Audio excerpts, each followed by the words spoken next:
Hello friends, आप सबका अधीरा chemistry में स्वागत है। आज का जो हमारा वीडियो होगा वो वीडियो है कोरोना पर। आप जानते हैं पूरी दुनिया एक अदृश्य महामारी की शिकार है। एक वेव आई थी जो सितंबर अक्टूबर तक थोड़ा सा उसका असर कम हो गया था। दूसरी वेव इस वक्त है जो पूरी दुनिया को चपेटे में ली हुई है। भारत में इसका बेतहाशा असर है, बहुत सारी मौतें हुई हैं, हेल्थ इमरजेंसी है, संकट है। लेकिन इस संकट में हम सबको उभरना है और एक साथ मिलजुल के इस कोरोना को हराना है, भगाना है, स्वस्थ रहना है, ज़िंदगी बचानी है। तो इसमें बहुत सारी बातें लोगों को ज़हन में उतर नहीं रही है कि ये क्या है, इसका म्यूटेंट कैसे होता है, ये कैसे कैसे अपना स्वरूप बदलता है। तो हम कुछ बातें बता रहे हैं जो हमारे मित्रों के जो अनुभव के आधार पे है, और उस आधार पे कुछ साइंटिफिक बातें भी हैं जिसको आपको जानना ज़रूरी है। आप इन बातों जान करके आप अवेयर हो सकते हैं और अपने आप को ठीक कर सकते हैं। और अपने आप को ठीक करने का सबसे आसान तरीका है, सबसे बेहतरीन आइडिया है, आत्मविश्वास बनाए रखें, हिम्मत से काम लें, ज़िंदगी को बहुत सहजता से जिएं और जो चीज़ें गाइडलाइंस है, जो डॉक्टरी गाइडलाइंस है, जो हेल्थ के जो हमारे वर्कर हैं वे जो बातें बता रहे हैं उनके हिसाब से आप काम करें। तो हम कुछ बुनियादी बातों पे हम आपका ध्यान हम चाहते हैं कि हमारी ओर आकर्षित हो। सबसे बड़ी बात यह है कि यह इन्फेक्ट लोग कैसे हो रहे हैं। अगर आप मास्क में हैं, 2 गज की दूरी पर हैं, सैनिटाइज होते हैं, घर पे जाते हैं तो जूता चप्पल उतार देते हैं, फिर अपने कपड़े को सैनिटाइज करते हैं, नहाते हैं, विटामिन सी लेते हैं, इम्यून पावर मेंटेन करते हैं, अच्छी नींद लेते हैं, अच्छा खाना खाते हैं, तो संक्रमित होने की चांस बहुत कम है। लेकिन अगर आप इन सावधानियों को नहीं बरतते हैं तो अननोन सोर्स के माध्यम से भी आप संक्रमित हो जाएंगे। उसमें आप ये नहीं जान पाएंगे कि आपको संक्रमण कैसे हुआ है। अगर आप संक्रमित होते हैं तो संक्रमित होने के बाद क्या क्या लक्षण हैं, ये लक्षण सबके लिए अलग अलग हैं। बहुत सारे हमारे जो मित्र हैं इन्फेक्ट हुए हैं, रिकवर होकर सही भी हो गए हैं। उन्होंने यह कहा कि जो लक्षण जब इन्फेक्ट हुए तो इन्फेक्ट होने, अब ये कब इन्फेक्ट हुए इसके बाद कोई आइडिया है, लेकिन एक अंदाज़ा था कि हम भीड़ में गए थे, खाना खा रहे थे, सामूहिक भोज में थे, बहुत सारे लोग ऐसे थे जो छींक रहे थे, खांसी आ रही थी, बिना मास्क थे, उनके आसपास थे, ये संक्रमित हो गए होंगे। अब लेकिन संक्रमित कैसे हो रही है ये तो अननोन सोर्स है। संक्रमित होने बाद क्या हो रहा है, तो बहुत लोगों ने यह कहा कि हम जब संक्रमित हुए तो जो अचानक फीवर आता है, बहुत लोग ऐसे थे कि फीवर आता है, उसके साथ सर्दी आती, खांसी आती, जुकाम आता है, नाक बहता है। बहुत तो ऐसे हैं कि जो उनको फीवर आया, बहुत ही तेज ठंड लगी और फीवर आया और यह फीवर शाम तक था, उसके बाद पैरासीटामॉल खाए ख़त्म हो गया। बहुत सारे ऐसे लोग तो शादी ब्याह में से आए, इलेक्शन में से आए और उसमें वो संक्रमित हो गए होंगे, तो अचानक जो है दस्त आनी शुरू हो गई। एक दिन में 8-9 बार लेटरिन किए, बहुत सारे लोगों ने उल्टियाँ भी की, बहुत सारे लोगों के बदन में दर्द भी शुरू हो गया। तो यह बहुत अलग अलग सिम्टम हैं। एक ऐसे हमारे मित्र थे, उन्होंने ये कहा कि हमें फीवर आया, लेकिन फीवर शाम तक उतर गया, उसके बाद हमारे शरीर पे दाने हो गए, छाले पड़ गए। एक ऐसे हमारे मित्र हैं, उन्होंने जगह फीवर आया, फीवर 2 दिन बाद उतर गया, उसके बाद उनकी जीभ पर हल्के हल्के दाने आ गए, छाले आ गए। एक लोगों ने कहा कि फीवर तो नहीं आया लेकिन आँख थोड़ी लाल हो गई, उसके बाद अचानक फीवर है, पैरासीटामॉल खाते फीवर भाग गया। एक लोग ऐसे थे, उन्होंने ये बताया कि फीवर आया, सर्दी आई, खांसी आई, जुकाम आया, उसके बाद 2-3 दिन बाद उनका स्मेल गायब हो गया और स्वाद का भी उनको एहसास नहीं हो रहा था, उसके बाद फिर छाले पड़ गए। तो ये अलग अलग लोगों के सिम्टम हैं। तो इन सारे सिम्टम पर हमको नहीं जाना है, हमको यह जाना कि हमें क्या करना है।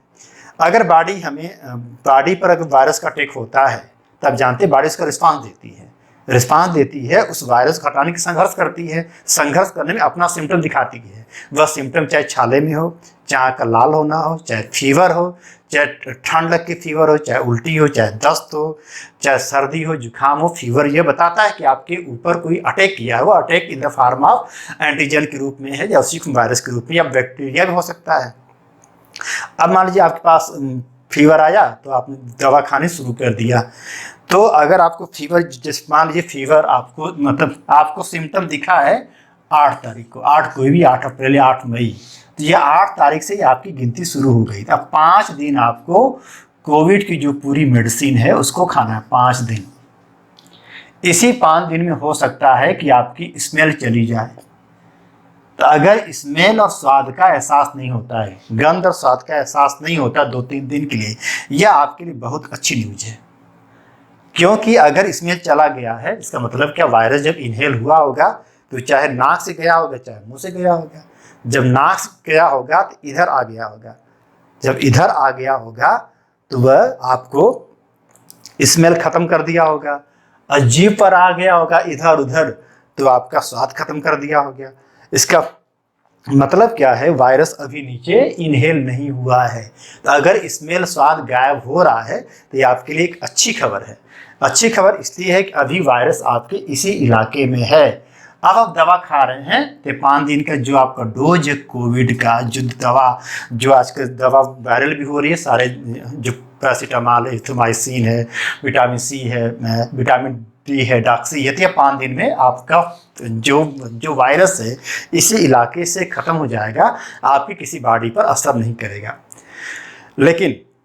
लेकिन स्वाद आने के बाद फिर स्वाद फिर से गायब हो गया 2-3 दिन बाद। इसका मतलब क्या है कि वायरस यहाँ था और नीचे भी वह इनहेल हो रहा है। अगर नीचे इनहेल होगा, तब जानते नीचे होगा तो यहाँ पर चाहे आंत में चला जाएगा चाहे फेफड़े में चला जाएगा। जब फेफड़े में चला जाएगा तब आपकी उल्टी गिनती शुरू हो जाएगी। जब फेफड़े में चला जाएगा तो अधिकतम 24 घंटे या 48 घंटे के अंदर वायरस जो है आपके फेफड़े की जाके पूरी लेयर पर, फेफड़े पूरा जहाँ जहाँ जो फेफड़े का सैक जहाँ जहाँ ऑक्सीजन भरी होनी चाहिए वहाँ जाके फैल जाएगा। अब बहुत तेज़ फैलेगा, बहुत तेज़ वो रिप्लिकेट होगा। अब फैल करके पूरे फेफड़े को लगेगा जाम करने। जहाँ जहाँ ऑक्सीजन भरी होनी चाहिए वहाँ ऑक्सीजन का सेचुरेशन खत्म होने लगेगा, ऑक्सीजन फेफड़ा आपका उठा ही नहीं पाएगा। तो उसमें आपको दिक्कत होनी शुरू हो जाएगी, हांफा छूटेगा, सुस्ती आएगी, सांस लेने में दिक्कत। ये सिम्टम बता रहा है कि जो आपका वायरस जो कोरोना है फेफड़े पर जा गया है। तो अब इसमें फेफड़े जाएगा तो RT-PCR हो सकता है कि आपकी निगेटिव आ जाए, एंटीजन निगेटिव आ जाए, क्योंकि वह RT-PCR निगेटिव और एंटीजन तो यहीं से नाक से मुँह से लिया जाता है, इसका सेव वायरस तो फेफड़े में आ गया। तो आपको लग रहा है कि अब तो हम निगेटिव हो गए, लेकिन अब आपको अलर्ट हो जाना चाहिए। हमें क्या करना चाहिए, जल्दी ही फेफड़े का CT स्कैन कराइए, या CT स्कैन अगर नहीं करा पाते हैं तब तो हाईटेक एक्सरे आ रहा है। एक्सरे में पता चल जाएगा कि जो आपका फेफड़े पर अटैक हो चुका है, फेफड़ा तब ब्लॉक होता जाता है और ये टिपिकल निमोनिया का सिम्टम होता है। अब फेफड़े जो अटैक हो गया तो रिस्क है। अब उसको आपको रिकवर होने में आपको समय लगेगा। अपने घर ऑक्सीपल्स मीटर रखिए, देखिए कि आपके ऑक्सीजन का लेवल क्या है। CT स्कैन एकदम अनिवार्य है या एक्सरे अनिवार्य। उसके बाद अब आपकी दवाएं बदल जाएगी। जो 5 दिन का मामला था ये बॉर्डर लाइन पार कर चुके आप हैं, ठीक है। अगर बॉर्डर लाइन पार कर चुके के बाद भी अगर फेफड़ा इन्फेक्ट हो रहा है, इसका मतलब क्या है, वायरस ने आपके फेफड़े पर अटैक कर दिया है। और जब फेफड़े पर अटैक कर देगा तो फेफड़े अटैक करने के बाद जो है हमारी बॉडी के बहुत सारे ऑर्गन उससे लगते हैं रिस्पांस लेने। रिस्पांस कौन लेगा, लीवर लेगा, आपकी स्किन लेगी, आपकी आँख लेगी, आपका हार्ट लेगा। जब फेफड़े पर अटैक होगा तो ऑक्सीजन लेवल जब कम हो जाएगा तो ब्लड की सप्लाई भी कम होने लगेगी। ब्लड लगेगा थिक होने लगेगा, जमने। जब ब्लड जमने लगेगा उस समय अगर आपकी बॉडी में ये रिस्पांस होगा कि अब आपको सांस में दिक्कत हो रही है, तब कार्डियल अरेस्ट आने की संभावना रहती है।